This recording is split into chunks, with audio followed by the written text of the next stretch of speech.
Hi everyone, it's Lou from CraftStash, and today I'd like to show you how to create your very own ombre stamp pad. It's really easy to do. You can do it with any sort of watercolour inks that you might have at home. I'm going to be using the Creative Craft Products ones because I really love these. These were also under the Textures brand originally when they first came out, so you may have them already under that brand. But something like Ecoline watercolours, for example, the jars with the dropper will work equally as well. I'm also going to be using my new monoprint collection, particularly the hexagon stamps, because these are the perfect way for me to show you how we get that lovely ombre look throughout my background. I'm going to be focusing on this particular stamp and just covering the background in this one. And then the only other thing I've got is a couple of acrylic blocks. These could also be something like a resistant material. So this is actually for my stamping, so you could use a stamping platform. And this one is for actually creating the ink pad, so it's just a resistant surface really to protect my mat from that watercolor ink. So I've cut my cardstock ready to stamp onto, but let's create this stamp pad. Now everything I'm using is linked down below, except anything you may have around the house, of course. And don't forget, of course, if you're shopping on CraftStash and you are a VIP member, anything that you are purchasing like the texture stamps or the watercolor inks, you are going to get your additional 10% off of those. So what I'm going to do is take a wet wipe. This is like a baby wipe, and I'm just going to take two. I'm going to fold them in squares like so. So they're kind of folded into 4 pieces.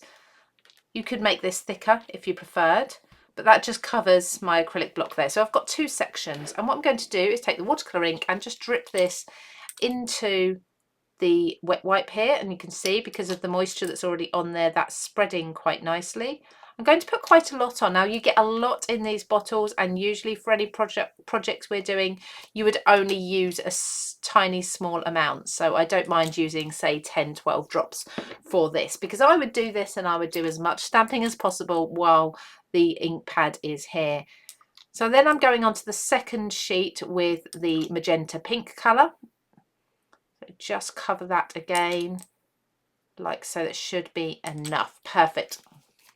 So with my hexagon stamp on my block, and I prefer for this technique to use a handheld portable block rather than a stamping platform, but that's entirely your choice.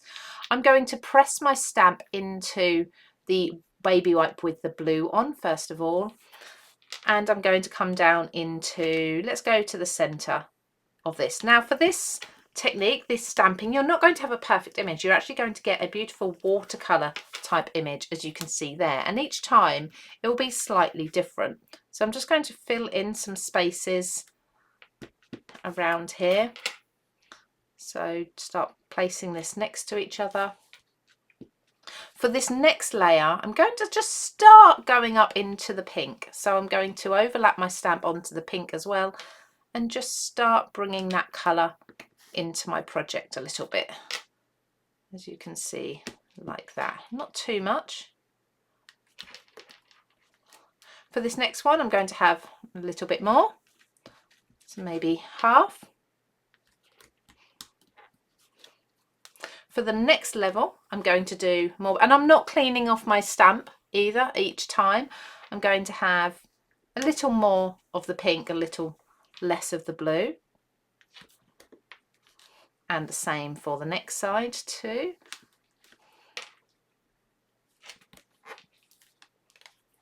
Tiny little bit of the blue for this next one. Just the tiniest amount. It's kind of almost a purple there. And then for the top, I'm going to have the pink, just the pink on its own. And you can see we've got that really nice sort of watermark image. It's not perfect. It just looks really pretty and delicate, like so. And I'm just going to wipe my mat while that dries. While it's drying, a preference for me, and I don't do this straight away, I tend to do it when it's had a minute or two to start soaking in. I just give it all a light mist. This is going to help just sort of blend out some of those lines, blur them a little bit more, give them more of a watercolour kind of feature. And then I do a bit more of a spray in a couple of places, just maybe 3, just to start that bleed coming out, and then also some splats. This is just going to give it all a sort of watercolour, artsy look. Now I've embossed my panel with one of the embossing folders that comes in the monoprint collection, just to give it a little bit of texture. If I turn this over, you can really see the lovely pattern, but I just felt that gave it a really nice soft textured look. So this is subtle, but I really like the look. And then I'm going to use the font that also comes in this collection. I'm going to do Big Thanks. So I'm going to use Sentiments for All for the thanks, but the word big is going to be cut from these large decorative letters. But to make sure that I've got the colours of the letters matching my inks, I'm actually going to use this kind of stamp pad or ink pad here to colour a little bit of cardstock. So I only want the blue. I don't want any of the pink in there really, or certainly not too much. And I'm quite happy to have a bit of a watercolour look to it. So I'm just going to ink enough there, I think that's about perfect, just to cut out these letters from. So I've got my letters cut out. I did flick a little bit of water on the inking there just before to give it really this watercolour look. For the eye, I'm going to snip off the flourish, and you can do this with many of the letters in that alphabet set because it just gives you the option to have them nice and bold and simple, or have that beautiful flourish.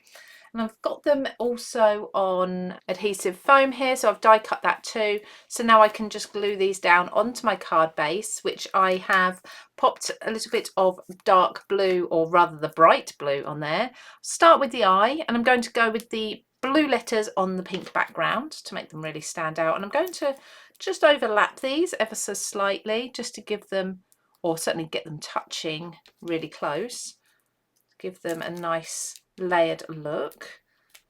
Just pop.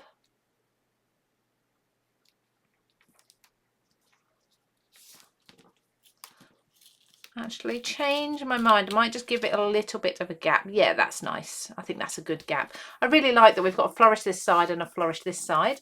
And then, as I said, I'm going to take the Textures Sentiments for All paper pack and just cut out the word thanks.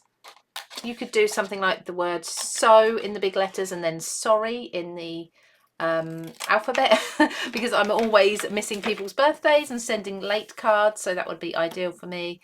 I might put thanks there, or I might actually, I think that would look really nice if I overlapped the thanks onto the word, because you can still really clearly read it. So there we go, there's a new technique to try out with the wet wipes and the ink for a really fun background. Certainly you can mix your colours as well, so you can come up with different shades and colours that you may not have in Inkpad style. I really love the style of this sort of watercolour effect as well, and as you saw, it was very quick to build up a nice artsy looking background. Thank you for joining me. I hope you enjoyed this technique. If you did, we have a lot more videos on our channel just up here, and we'd love it if you could subscribe. Anything I'm using can be found in the link here, and we think you'd really love this video here too. Take care everybody, see you again soon.